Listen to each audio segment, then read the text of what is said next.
हिंदी में यूपीएससी की तैयारी से संबंधित प्रोग्राम्स को देखने के लिए सब्सक्राइब करें study IQ IAS Hindi.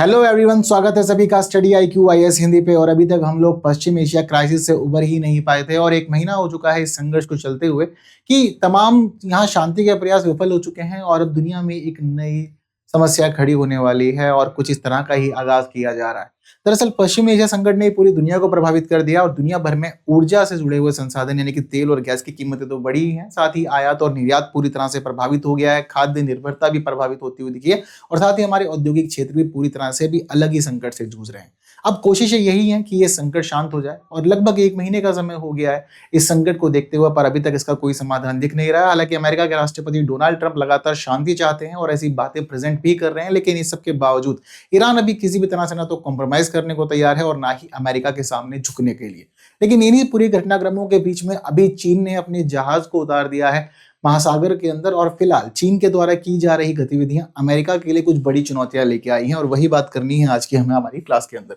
Title का कहना है mapping deep sea for submarine warfare, China survey from Pacific to Indian Ocean raises red flags. तो देखिए, अब फिलहाल जो मामला है वो चीन की तरफ से सामने आया है और चीन ने अपने एक बहुत ही खास जहाज को उतार दिया है महासागर के जल में और यह जो जहाज है, जहाज अलग अलग क्षेत्रों में घूम रहा है। दरअसल चीन के द्वारा उतारे गए इस जहाज का नाम है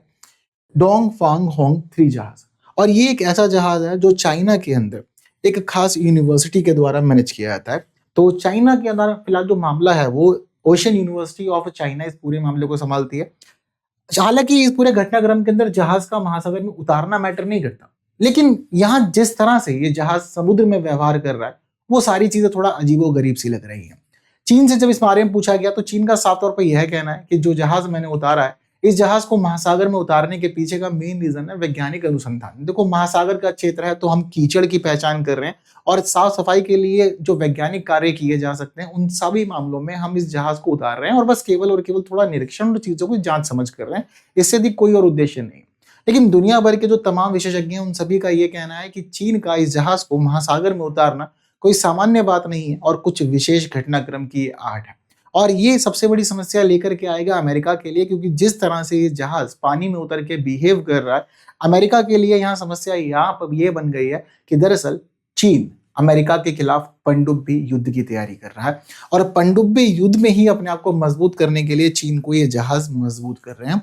और इसी वजह से ये जहाज जब उतर गए हैं पानी में तो उतरने के बाद ये ऐसे ऐसे पॉइंट से गुजर रहे हैं जो पॉइंट एक संवेदनशील हिस्सा माना जाता है। देखिए, खास तौर पर तो वैसे तो इस जहाज ने जो महत्वपूर्ण महासागर है वो कवर किए हुए हैं, यानी कि एक तरफ ये हिंद महासागर को कवर कर रहा है, वहीं हिंद महासागर के साथ साथ इसने दूसरी तरफ प्रशांत महासागर को भी कवर किया।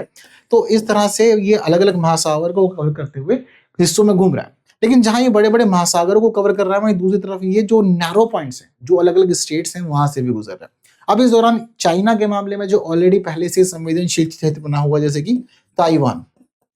ये ताइवान के पास से गुजर रहा है और बार बार ताइवान के पास से गुजर रहा है, यहाँ पर इस तरह के घटनाक्रम को अंजाम दे रहा है। और इतना ही नहीं, यहाँ पर एक खास रणनीतिक द्वीप मौजूद है अमेरिका का, उस द्वीप के पास से भी ये कई बार गुजरा है। वहीं फिलीपींस के पास से गुजरना इंपॉर्टेंट घटनाक्रम है, मलक्का स्टेट के पास से गुजरना इंपॉर्टेंट घटनाक्रम है और इसी पूरे इंसिडेंट्स के बीच में ये भारत तक भी आ चुका है। भारत और श्रीलंका के ब्यास से भी ये बहुत ज्यादा गुजरा है और हिंद महासागर के हिस्से में भी इसने सारे काम किए। और ये कोई पहला घटनाक्रम नहीं है कि कोई नई नई चीज है तो इसको हम लोग नजरअंदाज कर सकते हैं या इग्नोर कर सकते हैं। देखिए, अगर बीते 5 सालों का आंकड़ा समझा जाए तो बीते 5 सालों के दौरान चीन ने लगभग 42 से ज्यादा जहाज इस क्षेत्र में उतारे हैं और सारे जहाजों का मोस्ट ऑफ जो पैटर्न रहा है वो कॉमन रहा है, यानी कि सारे जहाज सारे के सारे जो नैरो पॉइंट्स हैं उन नैरो पॉइंट्स के पास से गुजरे हैं और गुजरते हुए सारे का सारी चीजों को इन्होंने कहीं ना कहीं डेटा कलेक्ट किया। अब एक्सपर्ट्स का ये मानना है कि चीन इस तरह से जहाजों को गुजार कर महासागर के अंदर मैपिंग का काम कर रहा है और आने वाले समय में ये अलग अलग क्षेत्रों में उन्नत सेंसर्स को यहाँ पर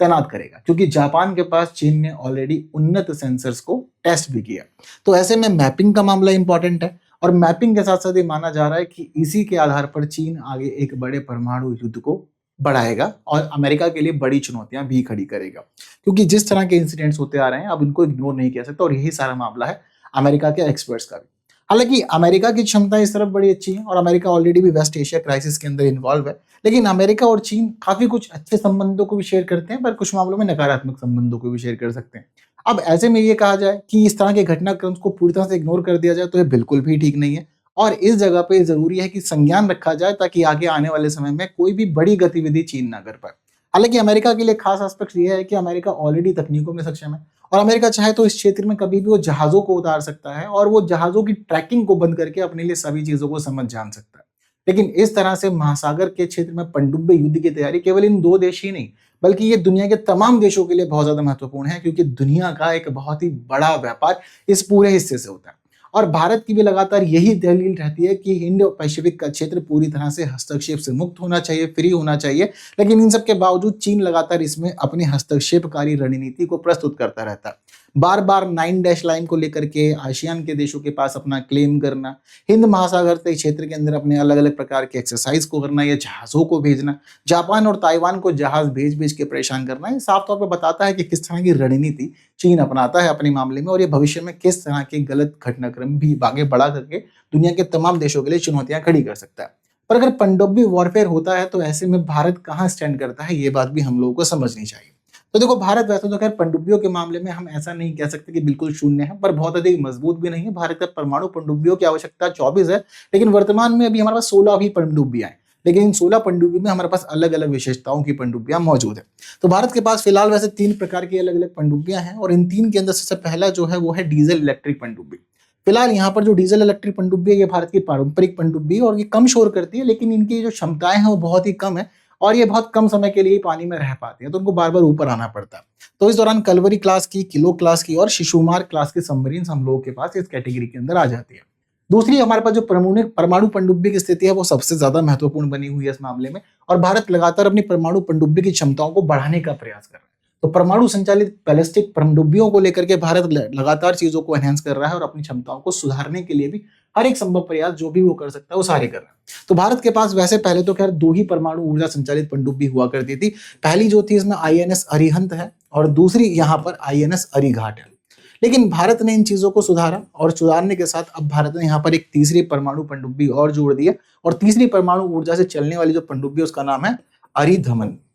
तो इसको भारत ने भी हाल ही में ही ऐड किया है और ये हमारे लिए खास पनडुब्बी हो गई, यानी कि अब हमारे पास 3 ऐसी परमाणु ऊर्जा चलने वाली पनडुब्बियां हैं जो भारत की जल क्षेत्र में क्षमताओं को और भी मजबूत करता है। साथ ही हमारे पास परमाणु संचालित अटैक पनडुब्बियां भी हैं जो तेज गति लंबी अवधि तक संचालन कर सकती है, दुश्मन की पनडुब्बी और जहाजों को जबरदस्त तरह से निशाना बना सकती है, और साथ ही INS चक्रा भी हमारे पास में जो हम लोगों ने लीज पे लिया हुआ। तो अल्टीमेटली भारत की क्षमताएं अच्छी हैं और मजबूत हैं और भारत अपने आप को समुद्री क्षेत्र में रक्षा करने के लिए और साथ ही प्रतिरोध करने के लिए दोनों ही जगहों पर इन पनडुब्बियों का इस्तेमाल कर सकता है। भारत के लिए अच्छी स्थिति है। लेकिन हाँ, अगर वैश्विक घटनाक्रम की माने तो बिल्कुल भी इस तरह का संकेत अच्छा नहीं है। एक तरफ जहां हमारा पूरा हिंदो पैसिफिक का क्षेत्र प्रभावित होता हुआ दिख रहा है, तो वैश्विक व्यापार के लिए, ऊर्जा के क्षेत्रों के लिए ये पूरी तरह से नेगेटिव संकेत ही दे रहा है और चीजें बहुत ज्यादा बिगाड़ सकता है। छोटे देशों के लिए बहुत दिक्कत वाली बात है, क्योंकि छोटे देश इस प्रकार घटनाक्रम में सबसे ज्यादा प्रभावित होंगे और सबसे ज्यादा नुकसान उन्हीं को झेलना भी पड़ेगा। और जिस तरह से ऑलरेडी हम लोग जलवायु परिवर्तन वगैरह से प्रभावित है, तो जितना ज्यादा युद्ध होता है ये हमारे क्लाइमेट को भी इफेक्ट करता है, तो नुकसान भी बहुत ज्यादा है। और साथ ही साथ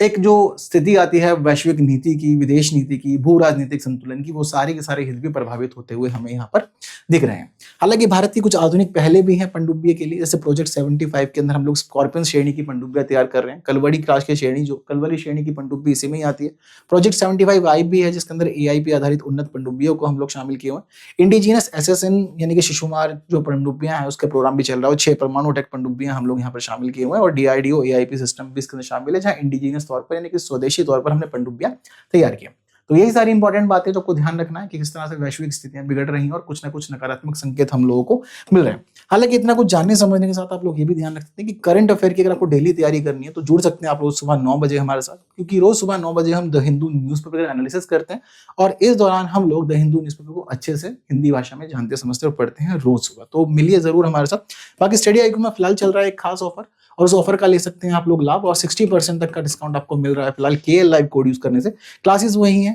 बुक्स वही है, स्टडी मटेरियल वही है, मेंटरशिप वही है, सारे फीचर सेम है, बस KL लाइव कोड आपको एक्स्ट्रा डिस्काउंट दिला देगा। फीस आपकी रिफंड भी हो जाएगी अगर आप लोगों ने प्रीलिम्स एग्जामिनेशन क्लियर कर लिया है तो। और इसी के साथ जुड़ सकते हैं मेरे साथ अगले प्लेटफॉर्म पर और क्लास की अपडेट्स आपको मिल जाती है मेरे टेलीग्राम चैनल पर, तो जुड़िए यहाँ पर भी। फिलहाल के लिए इतना ही, दीजिए मुझे विदा। Thank you so much, see you soon, Jai Hind. Hindi में यूपीएससी की तैयारी से संबंधित प्रोग्राम्स को देखने के लिए